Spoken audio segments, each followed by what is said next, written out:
Hey, welcome to FailCraft Casts. I'm Hammy. Hope you're well. And in this special Hearthstone half hour to celebrate Goblins versus Gnomes being out, we're taking a look at deck building and theory crafting. Anytime a card game has a new expansion, the whole game, the whole way that people build decks and similar, all mixes up, and you'll see loads of different things happening as people test out new cards and new play styles. So we're going to go back to basics with Warlock. We're going to take a look at Warlock. And have a look at what has been popular very quickly in the past, and then have a quick look at the new Goblins versus Gnome cards, and then see how different styles of Warlock play could be played in the future. So we're going to focus on three. We're going to focus on the Zoo briefly, then everyone knows and loves, how Goblins versus Gnomes may affect that, Handlock, the later game style of Warlock, and how GVG also may affect that, and then taking a look at Demon Lock. With Goblins versus Gnomes and some of the new cards, Blizzard seem to want to encourage Demon style of play in Warlock, with some of the cool cards like Mabganis that you see there. So let's jump in. Now, we've done deck building and tips and similar for beginners way back when in the early episodes of the Hearthstone Half Hour. We'll revisit some of those concepts pretty quickly here. So jumping on into Hearthstone to start with, outside ignore our Zoo for the moment, we're just going to take a little think about what makes Warlock Warlock. Well, the concept of Warlock, you're sacrificing something for some kind of earlier advantage than you would have normally. So for that reason, the Warlock's hero power for 2 mana does damage to you, but also draws cards. All well and good there. In terms of your Warlock power, 2 damage for a card draw. Destroy a demon, but restore 5 health. You've got a lot of cards and a lot of effects that give you some kind of negative effect, but also try to balance out with some kind of positive. You obviously want to engineer the table so that's to your advantage.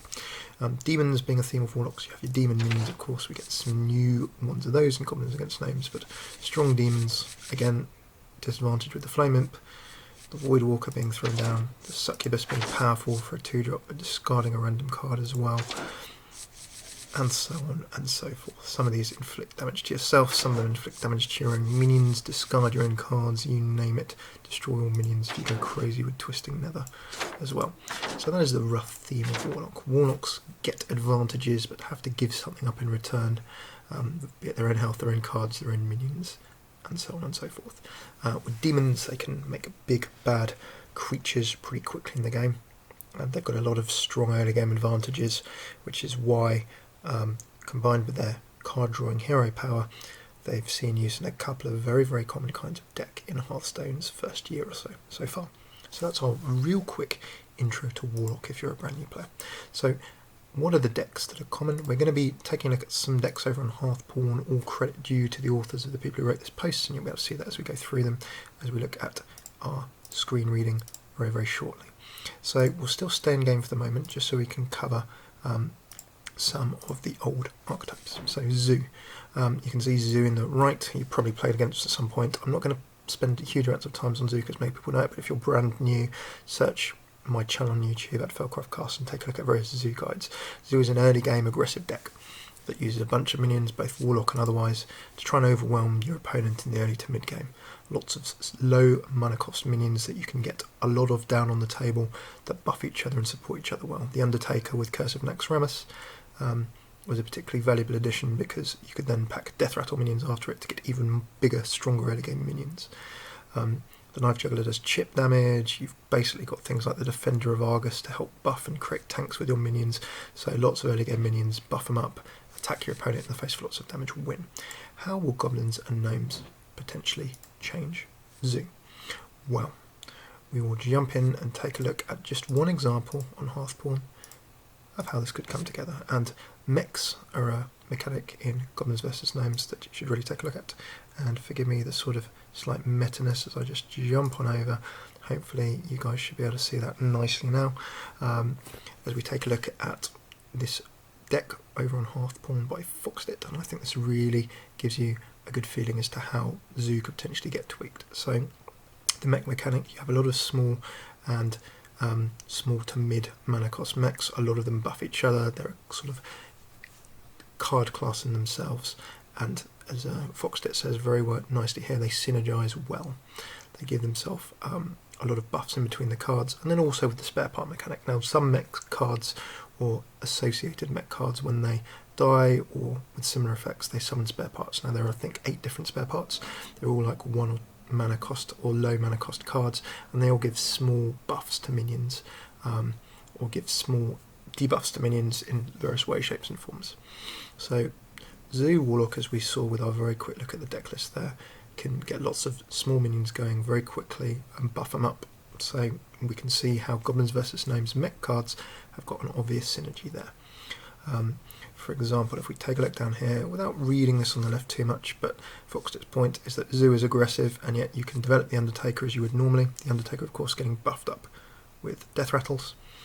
Mid-game, you can develop the Hobgoblin synergy. Now, this is a Goblins vs Gnomes edition that's quite interesting indeed.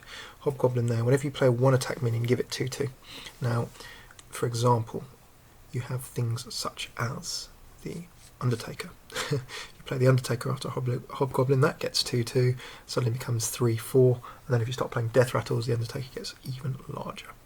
The Cogmaster, that will also get a benefit from the Hobgoblin. So if you can get a Hobgoblin to stick to a table and start playing some of these 1-drops, the Annoyatron, that then becomes a 3-attack 4 health.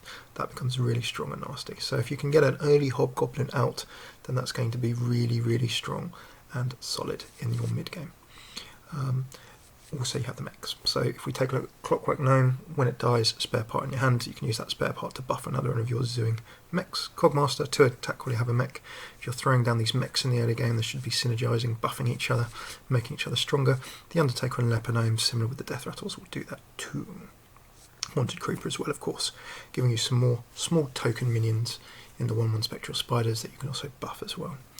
Ironbeak for the Silence, Mech Warper, mechs costing 1 lex means you can get so many more mechs in the early game, and just really aids that Zoo rushing lots of minions in the early game theme. A couple of Micro Machines. I like this card because it's kind of a shade of Naxxramas, but mech version.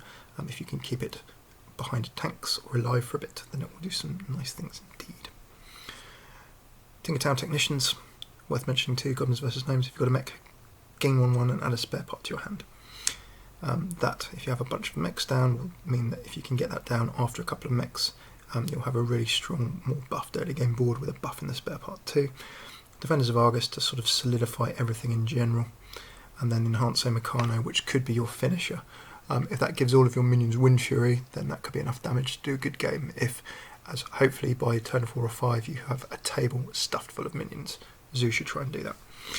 Taunts, well, that'll keep you alive. Divine Shields will probably mean that you can trade all sorts of things off the table as well. So, that deck could grab a bit of work. You do have Dark Bomb there. 3 damage, 2 attack mana nuke for perhaps removing tanks out of the way if desperate to the enemy's face, and then 2 Doom Guards, a traditional Warlock Zoo style finisher. You don't really care about discarding cards by the time a Doom Guard hits the table, because hopefully that's doing lethal. So, that is an example of how maybe Zoo could change. Now, what has this lost? Well, you can see that we've taken away a lot of the strong Warlock early game minions. The Voidwalkers, a 1-attack, 3 health Voidwalker, could benefit equally from Hobgoblin. So that could be good. You've also lost the Imps, but then you've lost the Flame Imps, the 3-attack, 2 health, do 2 damage to your own hero, in exchange for some of those other synergies in terms of the really trying to get the mechs working here, really trying to get the Hobgoblin working too. So there may be an argument for removing mechs, focusing more on some of the key demons and other 1-drops that could benefit from Hobgoblin, and then also ways of, at the moment here, you're trying to get Annoyatrons up as tanks, and then get a Hobgoblin down behind it. So Hobgoblin is an option, but you can still equally well rush with the mechs in the early game. Is the mech rush as strong as the rush from the other cards? Not entirely sure, but it's an interesting look at a bit of a deck. So that is Zoo. Now, forgive the slight trippiness as we just jump on back to our in-game. Now, Hobgoblin plus all played, so everyone's just having a little ponder of that. So that is Zoo, and us having to think about how Zoo may or may not change. Now, you could not put all of those mechs in, keep a lot of your core Zoo cards, as we take a look at here. You can see Soulfire, this is now more expensive, of course, 1 mana rather than the 0 than it used to be. Power Overwhelming, of course, is a little bit more focused, but you can see what we've given up to put those mechs in. The Flame Imps, the Abusive Sergeants, some of the nukes in terms of Soulfire, although that's a bit weaker than it used to be. The Void Walkers from this particular deck, also Knife Jugglers as well. So a fair amount of Zoo has been sacrificed to try and get those mechs in. Maybe a bit too much, I don't know. But It'll be interesting to see how that works. The mechs are certainly a strong rush mechanic, whether you want to mould it together with the Warlock or not. People have seen it as a rush, so therefore they've gone for the Warlock.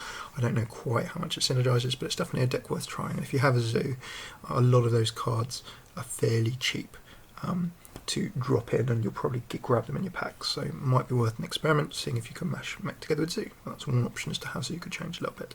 However, I think that there's probably going to be a way of combining some of the demon strength of zoo with some of the new demon cards, but we'll see how that goes.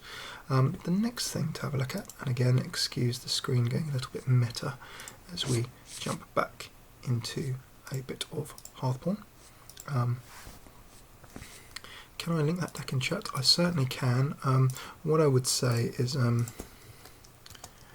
I'd not necessarily focus too much on the mechs.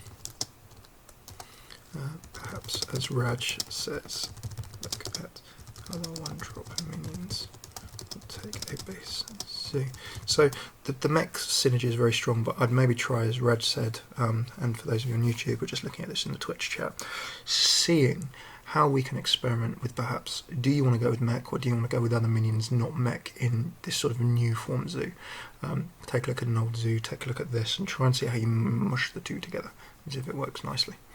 But I like the Enhancer Meccano as a drop for buffing zoo in general. I think that's a pretty good staple. Hobgoblin can make Gargle playable. Yeah, 1 attack, 4 health. That will then make it 3 attack, whatever health. A very good point, Raj. A Gargle could be a really, really neat and nasty drop with a Hobgoblin. I think we could see that for sure. Okay, let's go to deck type number 2, and that is going to be Handlock.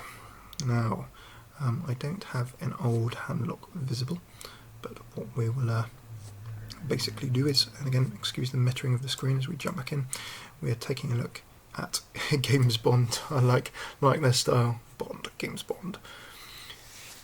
Only plays Handlock, and all credit to Games Bond for this, but we're going to take this as our general Handlock style discussion. So Handlock was a late game Warlock style that has showed up a lot in Hearthstone.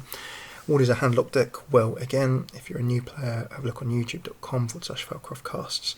Go and have a look there for our Handlock guides and late game Warlocks. What does a Handlock do? A Handlock stalls in the early game to get out big cards in the mid to late game as soon as possible. An example of this, a very easy one, is you fill your hand full of cards and then you play a Mountain Giant as soon as you can, because it costs 1 less for each other card in your hand. Try and get that down turn 5 or turn 6, maybe a bit sooner if you have a coin. Molten Giants, well, if you're at the late game and you've taken up damage, you can put those up, and then when you've got these big cards down, you then make them bigger and nastier. Defender of Argus makes them into tanks to protect you if you've taken damage, as does Sun Fury Protector. You then also try and protect yourself in the early to mid game till that stage. So, interesting. This is a slightly different version. So, an original Handlock, you might see things such as Ancient Watchers that could get silenced, or just a Watcher. The Ancient Watcher can't attack, but if you put a Sun Fury Protector on it, then you've got that wall, that stalling wall of taunting, tanking cards that will keep you alive until you play your big cards in the late game here. So, how does Goblins Against Gnomes change this? Well, it's got some interesting options. So people are already thinking, right, well, mech meta, mechs are going to be so aggressive. You can deal with mechs, but it's going to be awkward. Control decks will be able to deal with those mechs, and as you've seen, people trying to force mechs into zoo, it will work to a point, but people are going to have to make some decisions what they do and don't want. I think that, trying to fit too much into one of these rushes, we will see various people trying to rush and do things with mechs. Indeed, every single class has got specific class cards to try and encourage you to play any particular class with a mech as well. So, taking a look, more healing. Okay, well, the Antique Heal bot, that's quite an interesting option. Topping up your health if you've taken damage in the early to mid game. I do like the heal bot in general as a card. For 5 mana restoring 8, you're not really worried about the 3 attack and 3 health, but expect that card to see play in various weapons based decks, or indeed decks that are control decks that perhaps have to take a lot of damage. So in a Paladin you would see things like Lay on Hands, perhaps the Paladin minion that restores health in the late game. In rogue decks you would see other healing popping in as well. Sometimes in aggressive warrior decks you'd see things to heal yourself back up. If your hero is used to attack and you use your hero's health as an asset to trade away enemy minions or similar, then you generally had a healing option in there as well. Miracle Rogue, any deck that controls into the early mid-game and may take damage to the hero will try and heal itself back up a bit. So the heal bot will fulfill this function very, very nicely indeed. Not exclusive handlock that. However, what changes do we have? Well, we've got Dark Bombs. People seem to be fancying this as a new form of control, given that Soulfire is a little bit weaker for its 1 mana now, and some people don't want to go quite so far as a Shadow Bolt. Siphoning Soul, Jiraxxus of course, still just being a rollover from original Hearthstone set. If you've taken a bunch of damage and you need to survive into the late game, if you're almost dead, then throwing down Jiraxxus in the late game can potentially help you stall out and win out through having enough health to get the job done rather than being destroyed. The Recombobulator is an interesting drop into here. With the Recombob, you can transform a friendly minion into a random minion with the same cost. Now you have Mountain Giants and Molten Giants. Depending on the cost when it hits the table, you might not want to use that, but you may be able to switch some of your minions into more useful options. The Ogre Brute, I see what's going on here. For the 3 mana, you can throw perhaps Sun Furies down with that. Now, you're not going to be too concerned about attacking with an Ogre Brute as a handlock probably in the early game, but what you will do with it is throw it on top of, a taunt on top of it and use it as a nice early game stall, but one that can attack rather than being one that can't attack or requires a silence like the Ancient Watcher. So there's an interesting use there. It'll be interesting to see how this comes through. You've still got the Belchers as a mid-game war. The Faceless is a fairly standard pick as well. And as we can see, 3-turn play, it can attack past taunts, doesn't require the silence activation, and Shadow Flame, nicely flagged there as well. Destroy a minion, do the damage to all, a nice bit of clearance indeed. So there are some little ways that handlock can be tweaked. I think that there's probably a few more exciting bits and bobs that can be done with that, and excuse the slight mittering as we jump back into game again and jump back into the chat to check some questions, but there will be some tweaks for handlock. Mountain Giant into Deathwing, says Reginald. Certainly that's an option. Interesting as to whether the Recombobulator will actually, is it the cost of the card in hand or the cost of the card on table? I'd imagine maybe it'd be the cost of the card in the hand, like you're saying there, Reg. So be interesting to see how that works out too. Okay, so for our third and final deck type,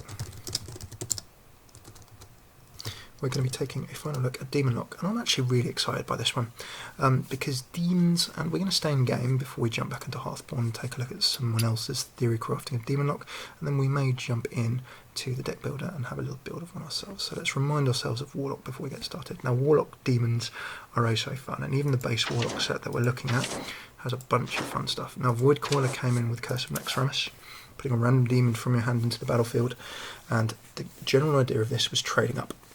So if you had a random demon in your hand that was more expensive than the 4 mana of the Voidcaller, you'd be able to switch something in and not spend as much mana. So you could get the Voidcaller down, you could do some damage, do some trades, then when the Voidcaller does die, you switch something in that's at least as powerful, if not more. So you get to cycle through your hand, you get something played in that's effectively free, and then the more mana that it costs, the more value you're getting in terms of mana efficiency from that Voidcaller being killed. So really, really nice. Don't forget as well, buffs. There are nice buff options already available even before we go into Goblins versus Gnomes. You saw the idea of Demon Fire. 2 damage to a minion, if it's a friendly demon, give it 2/2 instead. Buffing up your demons, and we will see more of that in the GVG cards, which is pretty cool. Destruction of demons already, of course, and then things like Power Overwhelming, which were more your sort of finishing nukes. And there's some really nice options we can jump into for Goblins vs Gnomes. So before we take a look at Demon Lock, I'm just going to switch us on over, and I hope that this is all working on this scene. Certainly is. We're just going to take a quick look at the new Goblins vs Gnomes Warlock cards and see how they could potentially drop into a Demon Lock or other style deck. Anima Golem. Now this is going to be quite a nasty, and this could even be thrown into some zoos to see play. At the end of each turn, destroy this minion if it's your only one. It's turn 6 if you're going first or second. There are other cards such as the Doom Guard, which are used as a more reliable finisher, but if you think in a zoo or an aggressive Warlock, you have so many little minions on the table on your side. Unless your opponent can do an area clearance, unless they can move everything pretty much on your side of the table in one turn, you're going to have minions left over. Therefore the Anima Golem is not going to be a bad 6 mana drop. If you can silence your Anima Golem, then it's just a really, really lethal finisher, and that's why some people pack Iron Beak Owls anyway. Maybe team this up with an Iron Beak Owl for some nice finishing ability. So I expect Anima Golem will see a bunch of play. Mistress of Pain. Now, I really like the look of the lifelink on this card. Lifelink, I'm taking straight out of Magic, but whenever this minion deals damage, restore that much health to your hero. Now, of course, it only does one at this point in time, but you could even drop this into a zoo. I'm quite surprised people haven't thrown this into zoos. In terms of a later game zoo card to get your health healed back up, or it means that you can certainly take a bit more pressure on your Warlock. And the fact is, if you can buff the attack for this, then naturally it's healing you for more. If you can buff the health of this, and it sticks around on the table for more.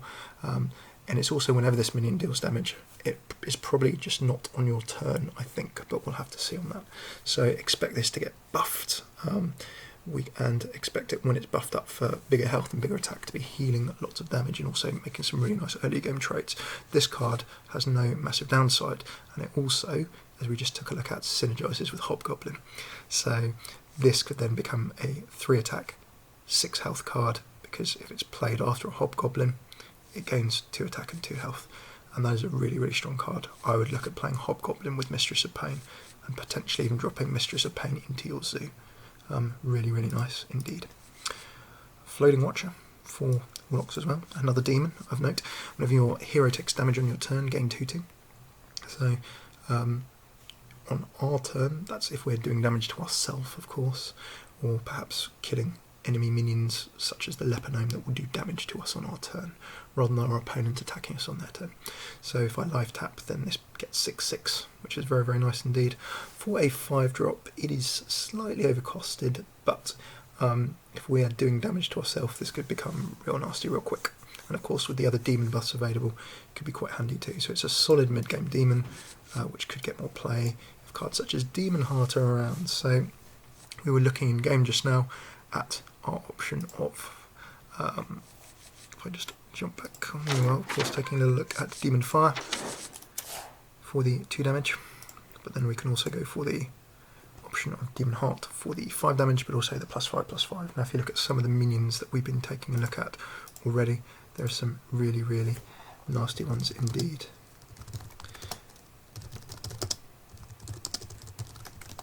So the 5/5, imagine that on a Mistress of Pain, imagine that on any of our small early game minions, and if we can somehow synergise those together with a Hobgoblin, we've got a really nice early game start that can branch into an early to mid-game-ish Demon Warlock. So I can see a Demon Lock as being early mid-game focus, and then perhaps dropping a couple of big finishes, rather than being a sort of more handlocky deck of really waiting to the late game to do its damage and do its danger. So expect Demon Heart to get some play, and really, really trying to encourage people to play these Demon style decks. Implosion, bit of a fun one. Remember that this does not do actual damage, so 2 to 4 damage to a minion. Summon a 1/1 imp for each damage dealt. I think that if it goes off against a Divine Shield, for example, Blizzard have said that that's not actually counting as damage. It's got to actually do damage to the minion rather than just breaking a shield, so you would not get an imp in that situation. But summoning a bunch of imps gives you rush ability, and you can probably buff all of those up for some fun too. And last but not least, and I think this is what is going to really encourage a whole bunch of people, just like Jiraxxus did, to really get stuck into Warlock, Mal'Ganis. Your other demons have 2/2. Imagine what happens if I've just done an implosion and filled the board with imps. Suddenly they're all 3/3 imps rather than 1/1, and my opponent is crying imp-related tears. Any other demons you have 2/2, and your hero is immune. The immune piece is very, very powerful indeed. It means that everyone has to immediately target Mal'Ganis before they're going to get your hero done. If you could somehow get Mal'Ganis and Jiraxxus working together in the same deck, that would be absolutely nuts.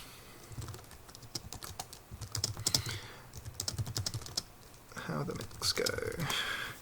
So Mal'Ganis, in terms of Demon Lock, yep, he's brilliant. You can throw him down. Of course, you can buff him with Demon Fire and some of those other cards we've seen as well. And brilliant synergy for other demons that you've already thrown down on the table before you can get Mal'Ganis out.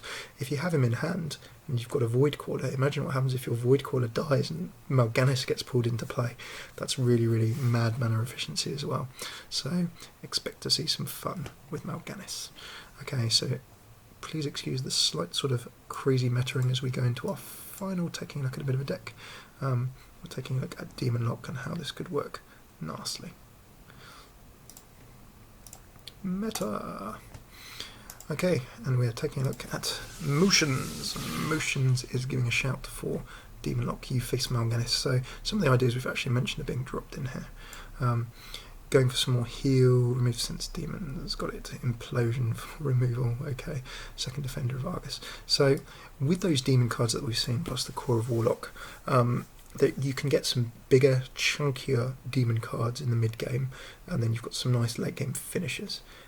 Your early-game demons you can make pretty big pretty quick too, so it gives room for this early to mid-game-ish, perhaps you could almost call it a mid-range Warlock-style demon deck, something that from turns 4 to turn 6 mana-wise has bigger and nastier cards than it normally should have on the table at that stage, and that can swing in and finish off your opponent really, really nicely. So what have we got? In the early game we've got Flame Imps, they're just going to be grabbing control in the early game, and of course with that downside of dealing damage to our hero as well, but we can trade, we can do damage in the early game. Voidwalkers, again, very much like a zoo, securing the table, taunt, 1 attack, 3 health. They're going to make sure that our opponent has trouble getting to our Flame Imps or has to punch through our tanks before they can start getting to us, but it buys us time to get into the mid-game. Dark Bombs for control, 2 mana, 3 damage straight up. Demon Fires for buffing our minions. If we give a minion 2/2 instead, or we can use this against Rush by removing 2 damage low health minions. But don't forget that that Voidwalker then becomes a 3/5, and on turn 2, Voidwalker turn 1 into a Demon Fire turn 2, a 3/5 Voidwalker is actually really, really nasty. It's even better than a Death Rattled Undertaker, of course, which is only 2/3. A Voidwalker then becomes 3/5, a Flame Imp becomes 5/4, and so on and so forth. Add 2 attack and 2 health to anything, you can see why Demon Fire on turn 2 on top of a turn 1 demon is lovely. Particularly a Mistress of Pain as well. Mistress of Pain becomes 3/6 and is life-linking, restoring health to our hero as well as clearing the table. An Implosion synergises well, as we said with Mal'Ganis earlier. Shadow Flames, destroying a minion and dealing it to all minions, enemy minions, is our tolerance. That's what's going to make sure that we can survive against rush decks, or if our opponent's table gets too full in the early or mid-game. Void Callers, as we discussed, not only do they let us trade some early and mid-game minions, but when they die, hopefully we get something bigger and more valuable in their place, providing we've got demons in our hand. 1 Doom Guard for some charging and finishing, but not too many. We don't want to be discarding 2 random cards from our hand. We've got too much important stuff, too much of the time. Floating Watcher, as we've said, an interesting choice, but if we can get this down turn 5, this is one of the cards I'd be potentially inclined to switch, but whenever our hero takes damage, gain 2/2. If we're life tapping, that's certainly going to help us there. Siphon Soul is pure control. Most handlocks drop in one of these for the late game control of destroying any minion and restoring the health as well. That's 6 mana. Generally you want to be taking out something really nasty, some big nasty minion that's causing you problems, making that 6 mana cost worth it. Jaraxxus, destroy a hero and replace it with Jaraxxus, so if that gets pulled out, generally you play Jaraxxus of course when you've got less than 15 health. And ideally when you've got as little health as possible, or in the late game when you're trying to secure or seal the win. Generally if you're losing health, if you have more health than 15 and Jaraxxus gets pulled out, then that's not really ideal. And then Mal'Ganis as well, really like Mal'Ganis. 2/2 for all your other demons, so you've filled the board with demons by this stage. If we just take a quick look at this mana curve, you can see lots in the early to mid game. By turn 5 the majority of our cards have been played or should be out, although we do have some other options. And then the situational 6 and 7 cards, this is early game table control and a bit of rush, secure the table in the mid game and then finish mid to late game. Just looking at the neutrals, we've got heals with the Elden Ring Farseer, throwing down to heal herself up. I really like Argus in here. That's going to be not only buffing our demons even more, but creating taunts to keep us alive in the early to mid game as well, making sure we can soak up our opponent's pressure before we get our big guns, big finishes out with the legendaries in the late game. Loteb, not bad in any deck. Throwing him down mid game is a great pivot for us into the late game, just pretty much stopping our opponent from playing spells for a turn, or if they are playing spells, making sure that they are really, really feeling the cost of playing that spell. 5 more mana for a spell, really, really nasty. And Loteb can be a great tank if you put a Defender of Argus on top of him as well. 5 attack and 5 health, you can trade minions off the table. So many threats available.